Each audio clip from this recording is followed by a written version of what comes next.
dari Jambi kemari 3 provinsi berarti kan? Nah, yang dilalui. Jadi tujuannya semata-mata bagaimana sholat supaya khusyuk. Lain tidak ada, kan iya.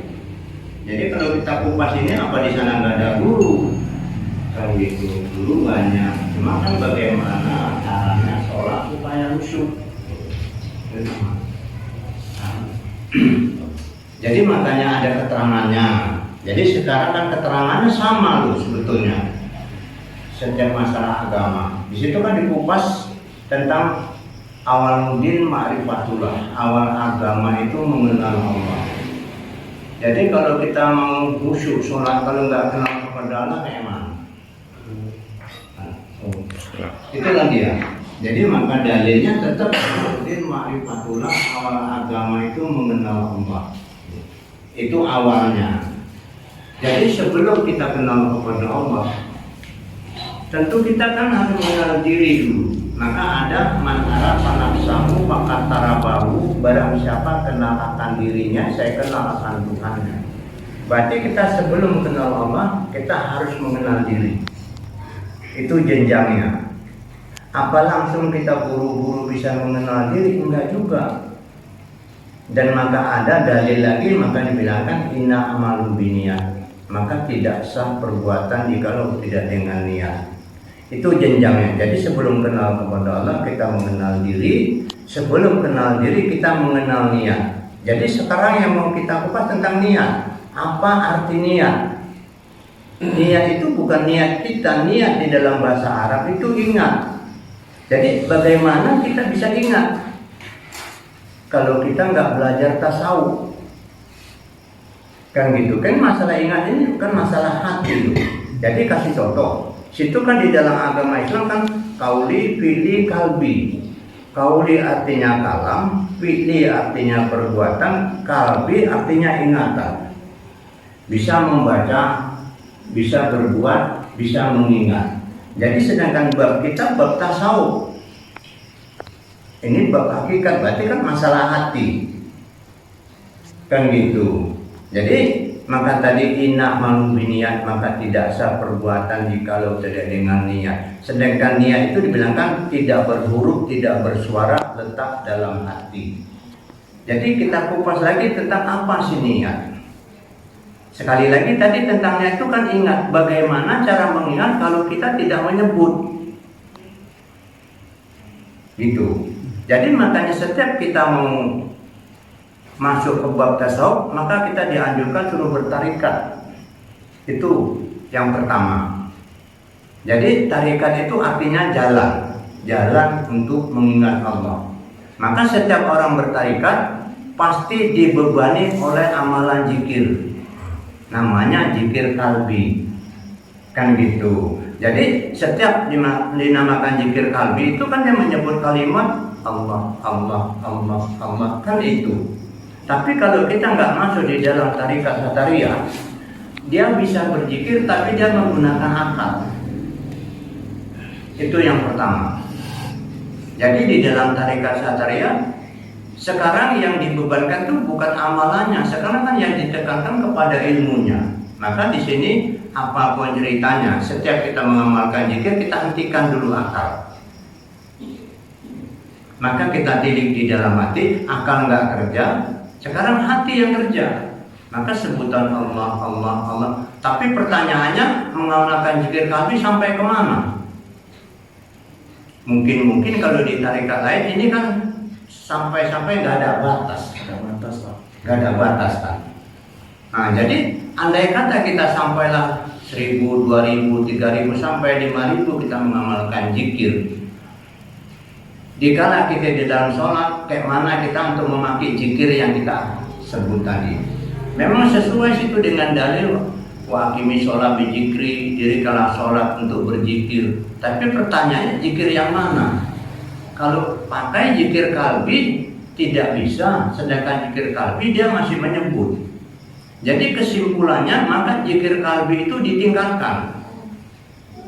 Yang pertama zikir kalbi menyebut Allah, Allah sampai kemana? Sampai dia hukuk kalbi. Jadi yang dimaksud berhenti menyebut Allah, Allah tidak menyebut lagi. Itu maka dibilangkan hukuk qalbi. Jadi apa yang terjadi? Jadi tentang berhenti menyebut berganti dengan hukuk qalbi ini berubah total. Dari zikir qalbi meningkat kepada zikir syirik. Jadi artinya berzikir dengan rasa. Cuma nanti ada pertanyaan, rasa kayak mana? Itulah rasa zikir yang dari hati yang jernih. Itu dia. Ataupun kalau di dalam tarikat Satariyah itu maka dibilangkan niat rasa-rasa. Berarti mengingat Allah cuma di hati. Sedangkan niat nanti ada 3. Ada rasa-rasa, ada niat meliputi, ada niat mesra. Niat rasa-rasa itu dia bisa mengingat Allah cuma semata dalam hati. Alhamdulillah kalau kita memang bisa ya. Maka dibilangkan niat rasa-rasa. Yang kedua, dia niat meliputi. Apa yang disebut niat meliputi? Kan gitu. Kejajaman dia menjaga hati tadi nggak lari, ini bisa terasa. Meresap ke seluruh tubuh itu maka dibilangkan niat meliputi sesuai dengan dalil walamuli syai'in muhit. Mengingat ini terasa meliputi dia seluruh tubuh. Jadi kan kejajaman hati juga karena hati nggak lari. Ditingkatkan kejajaman tadi sehingga terasa ada seluruh tubuh. Itu maka dibilangkan zikir seluruh tubuh, maka dibilangkan niat mesra tadi. Dari hati sampai meresap ke seluruh tubuh. Sesuai nanti dengan dalil maka dibilang sumsum, darah, daging, tulang berzikir kepada Allah. Jadi inilah yang dibilangkan tingkat niat mesra tadi. Sedangkan kita untuk mencapai tingkat niat itu susah loh. Gitu. Jadi sekali lagi setiap dia masih zikir itu bukan niat namanya. Karena kita di situ masih berjalan ataupun masih kita beramal. Itu aja. Jadi sebelum mencapai kepada tingkat niat, ya pondasinya tetap zikir juga, zikir qalbi. Tapi di tarikat Satariyah dia tidak dibebani oleh zikir. Karena sesuai tarikat Satariyah artinya jalan yang nyata, nyatanya dengan keterangan ya. Jadi kita buktikan nanti di sini.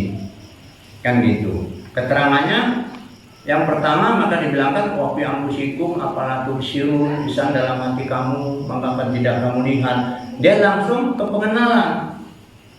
Dia nggak pakai zikir lagi. Zikirnya langsung kepada zikir syir tadi.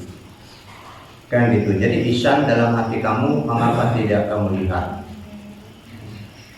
Jadi isan itu di dalam hati, bukan dia di akal. Gitu.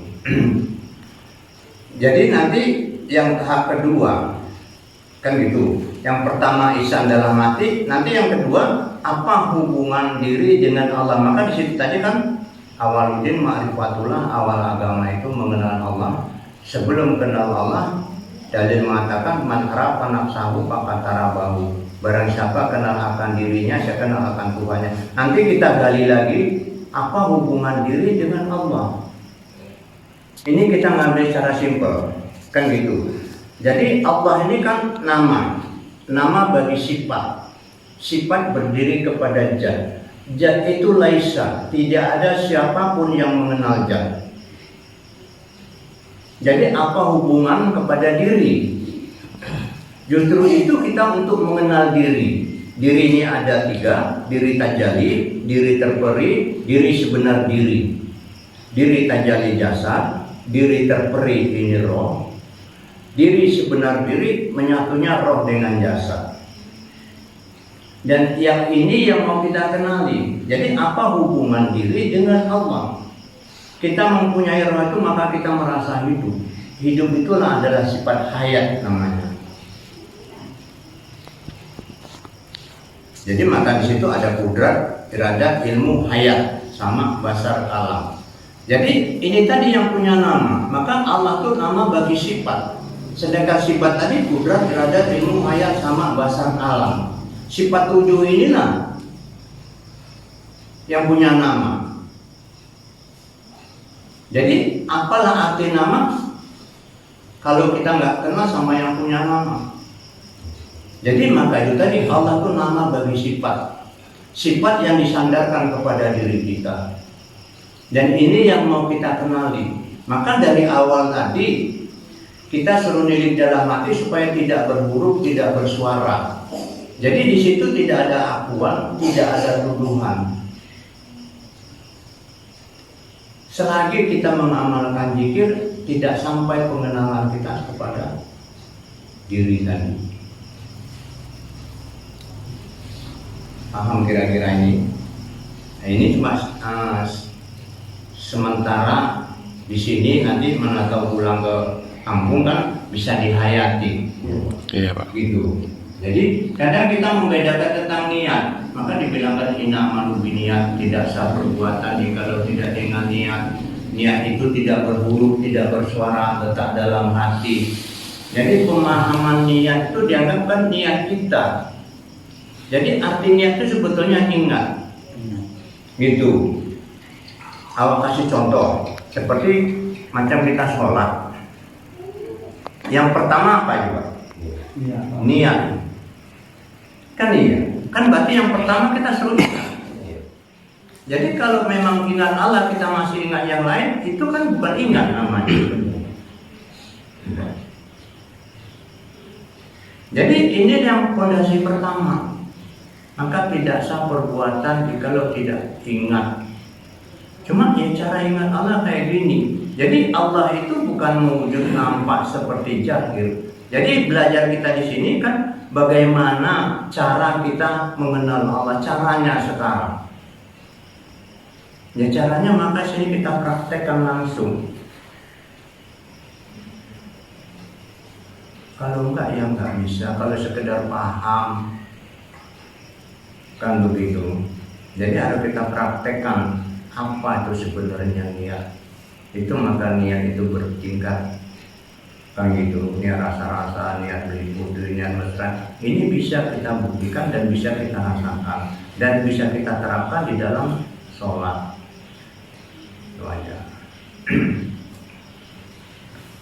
Udah, itu aja dulu. Nanti kita sambung lagi. Oke, makasih Pak.